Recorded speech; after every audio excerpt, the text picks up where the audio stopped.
Olá, pessoal! Hoje nós vamos falar mais coisas importantes sobre a fraude do Banco Master, que com certeza afetam você, e você nem sabe. Olha, este escândalo vai render muitos vídeos porque o buraco é bem maior do que parece. E envolve muita gente poderosa, e o Brasil inteiro de várias formas. Aproveita e já se inscreve no canal e deixa aquele like fundamental para ajudar a crescermos o canal. Então vamos lá para o episódio de hoje desta novela vergonhosa do país. A liquidação extrajudicial do Banco Master, decretada pelo Banco Central na semana passada, é um exemplo de privatização dos lucros e socialização dos prejuízos. Simplificou Roberto Luiz Troster, sócio da consultoria Troster em Associados, que atuou como economista-chefe da Federação Brasileira de Bancos, FEBRABAN, e da Associação Brasileira de Bancos, ABBC. Ele ainda afirmou: não foram só os mais de 40 bilhões de reais que o FGC Fundo Garantidor de Crédito perdeu. Há uma série de outros investidores que também perderam recursos de investimentos. Todos nós vamos pagar um pouco disso. O banqueiro Daniel Vorcaro, dono do Banco Master, foi preso preventivamente em 17 de novembro de 2025, sob acusação de fraude de 12,2 bilhões de reais contra o sistema bancário. 3 dias depois, a Justiça decidiu pela manutenção da prisão, negando o pedido de habeas corpus feito pela defesa de Vorcaro. A quebra do Master é a maior da história do país, em termos de impacto para o FGC, instituição privada, sem fins lucrativos, que atua como uma espécie de seguradora para investimentos, garantindo cobertura de até R$ 250 mil por CPF ou CNPJ, por instituição financeira. Segundo o FGC, 1,6 milhão de investidores do Master, que detém 41 bilhões de reais em depósitos bancários, CDBs, poderão ser ressarcidos. O montante representa 1/3 do caixa do FGC, que soma 122 bilhões de reais em recursos líquidos. Antes do Master, o maior resgate do FGC havia sido o do Banco Bamerindos, que somou 3,7 bilhões de reais em 1997, o equivalente a 19,6 bilhões de reais em valores corrigidos pela inflação. Diante do maior resgate de seus 30 anos de história, o FGC precisará de novos aportes por parte das instituições financeiras associadas ao fundo, que pressionam por mudanças que tornem o acesso a esse sistema de seguro mais restrito, o que é visto com cautela pelo Banco Central, pois tornaria menos atrativo o investimento em títulos de bancos pequenos e médios, além de encarecer as transações bancárias para os brasileiros. E olha o absurdo acontecendo. Os 5 principais bancos estão reclamando por serem contribuintes para o fundo garantidor, mas os verdadeiros contribuintes são os investidores, explicou Alexandre Jorge Chaia, que é professor nas disciplinas de Gestão de Riscos Financeiros e Produtos Bancários no INSPER.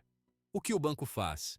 Ele poderia pagar mais para o investidor, mas ele reduz um pouquinho o retorno que o investidor tem, porque um percentual dos depósitos que você aplica é separado para a contribuição ao FGC, esclareceu Chaia.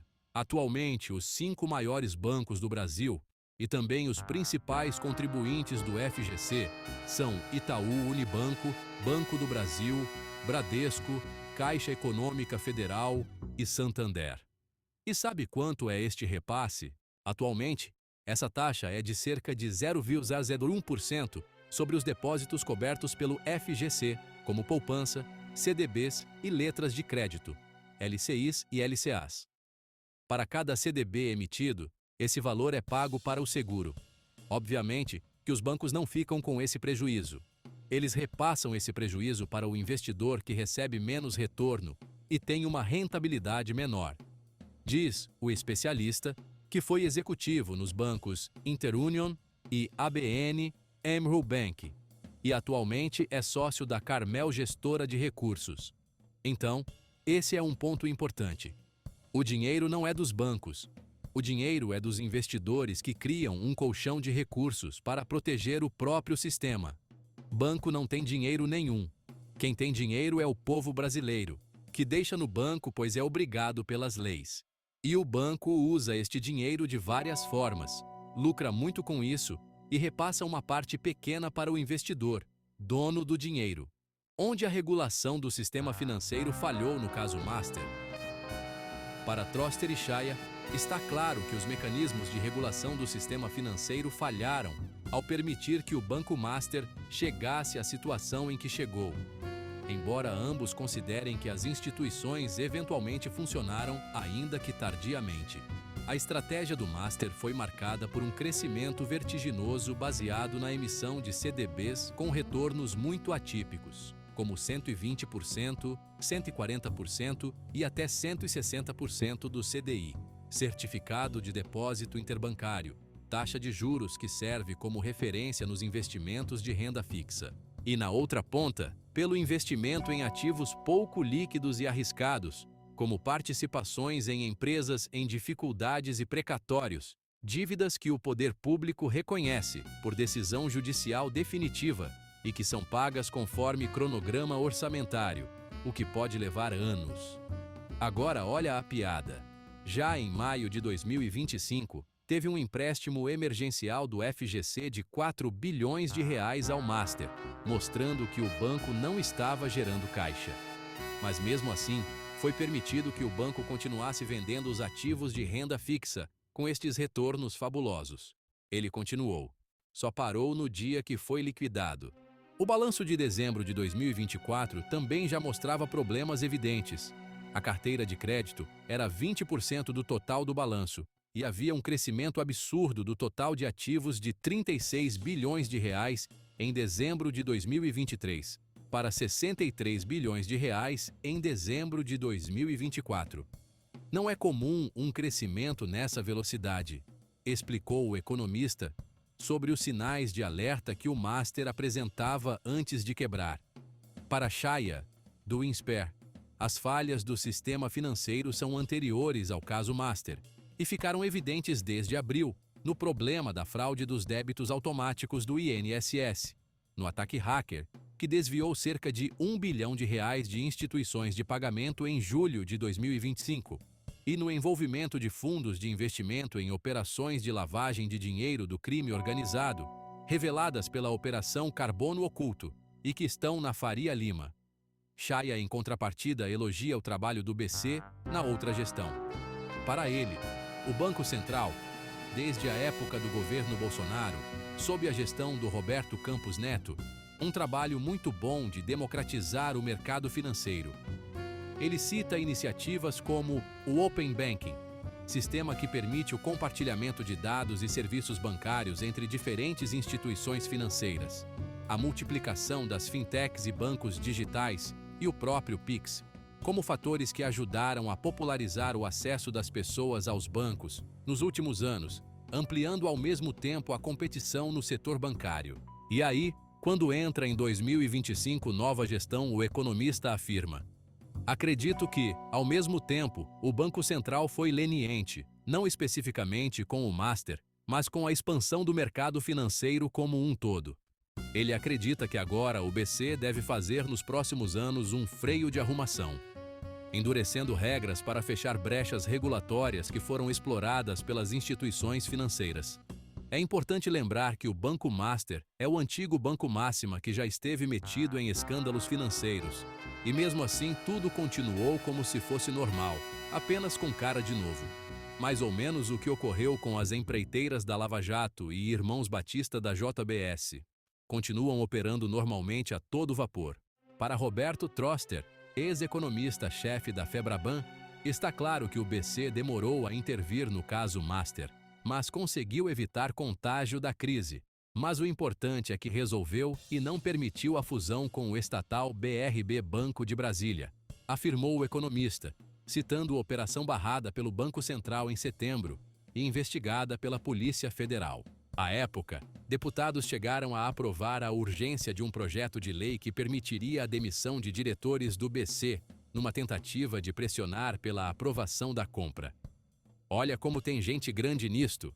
O episódio revelou alguns dos muitos laços do Master e do banqueiro Daniel Vorcaro com o mundo político e judiciário. Vorcaro já teve em sua folha de pagamentos como advogados ou consultores nomes como Ricardo Lewandowski, ex-ministro do STF e hoje ministro da Justiça de Lula, Henrique Meirelles e Gustavo Loyola, ex-presidentes do Banco Central da era PT, Guido Mantega, ex-ministro da Fazenda da era PT, além de Viviane Barci de Moraes, esposa de Alexandre de Moraes, ministro da Suprema Corte, sancionado pela Lei Magnitsky, e o ex-presidente da República, Michel Temer, que tem aparecido em momentos bem polêmicos ultimamente. O mais importante é que, apesar da dimensão do caso Master, não tivemos uma crise sistêmica, e essa é a função principal da intervenção do BC ao liquidar o banco, considera Troster. E aí surge a pergunta: o FGC deveria mudar? Após a liquidação do Master, vem sendo discutida a possibilidade de mudanças no FGC, como a redução do valor segurado, atualmente em R$ 250 mil, ou a cobertura apenas do valor principal investido, sem os rendimentos. A ideia com isso seria estimular investidores a analisarem melhor os riscos de seus investimentos e a saúde financeira dos emissores de títulos bancários. Isso porque, na prática, com a garantia do FGC, o investimento em CDBs e letras de crédito até R$ 250 mil por instituição financeira tem menos risco para o investidor em deixar seu dinheiro sobre a administração dos outros. Mas ainda assim tem riscos. Agora, por exemplo, o investidor não tem a definição do dia em que seu dinheiro estará de volta em suas mãos. A garantia do FGC é inclusive usada como propaganda pelas plataformas de investimento para estimular aportes em títulos muitas vezes arriscados, mas de alto retorno, como os CDBs do Banco Master. Isso possibilitou uma forte desconcentração bancária no Brasil nos últimos anos, com o surgimento de diversas instituições financeiras de pequeno e médio porte, que conseguem captar recursos, mesmo sem ter uma rede própria de distribuição, tendo seus títulos vendidos por marketplaces de investimento. Até o Banco da China está no Brasil fazendo estas captações. A garantia do FGC é usada como marketing pelas plataformas de investimento para estimular aportes em títulos muitas vezes arriscados, mas de alto retorno, como os CDBs do Banco Master. No caso do Master, por exemplo, dos 41 bilhões de reais dos CDBs emitidos com garantia do FGC, cerca de 36 bilhões de reais foram emitidos pelas 3 maiores plataformas digitais de investimentos, XP, BTG Pactual e Nubank, segundo o jornal Valor Econômico. As 3 instituições não responderam a pedido de comentário do jornal. Elas ganharam bem com esta negociação. Tanto Troster como Chaya minimizam o papel das plataformas na crise do Banco Master. Na opinião de ambos, elas são apenas intermediárias na negociação de papéis que, até a eclosão da crise e das suspeitas de fraude na gestão do banco, operavam dentro da legalidade do sistema financeiro. Se o FGC mudar, os investidores vão mudar o dinheiro de lugar. Os economistas também veem com reservas a possibilidade de mudança nas regras do FGC, já que isso pode desestimular o investimento em títulos de bancos pequenos e médios, reduzindo a competitividade do sistema e aumentando o custo de captação para essas instituições financeiras menores. Troster defende a redução do valor segurado, mas é contrário à restrição da cobertura ao principal, sem os juros. No mercado, avalia-se que esta segunda medida poderia inviabilizar o seguro como um instrumento para evitar corridas bancárias. Quando um grande número de clientes de um banco saca seus depósitos ao mesmo tempo, temendo que o banco possa falir, o que pode, em si, levar a instituição à falência. Já Chaya é contrário a ambas as medidas cogitadas hoje no mercado, que avalia como punitivas aos investidores, e defende que a atuação do BC deve se centrar no balanço dos bancos. A melhor solução é o Banco Central regular a competição entre os bancos, proibir que um banco pequeno faça uma oferta de captação irreal pelo risco da operação e evite que ele pegue esse dinheiro e compre ativos de alto risco para poder pagar essa conta, defende. Ele observa que o BC já vem atuando nesse sentido. Desde agosto, e já devido ao caso do Banco Master, o Conselho Monetário Nacional, CMN, endureceu algumas regras para as instituições financeiras associadas ao FGC. A principal mudança diz respeito ao grau de alavancagem das instituições financeiras participantes do fundo. Por meio da alavancagem, uma instituição pega dinheiro emprestado para investir, multiplicando o valor aplicado, porém expondo-se a riscos. A partir de junho de 2026, a instituição associada ao FGC, que estiver excessivamente alavancada, com valor de referência superior a 10 vezes seu patrimônio líquido ajustado, deverá aplicar o excedente de recursos em títulos públicos federais, considerados investimentos seguros. A mudança pretende reduzir brechas que permitiam às instituições associadas ao FGC arriscarem-se excessivamente no mercado financeiro. O FGC oferece hoje o que o seguro americano compatível oferece para os investidores nos Estados Unidos. Se ele mudar, os investidores irão buscar os Estados Unidos, visto que já que ficou o alerta de que no Brasil as instituições bancárias abusam do investidor e o risco estará muito maior.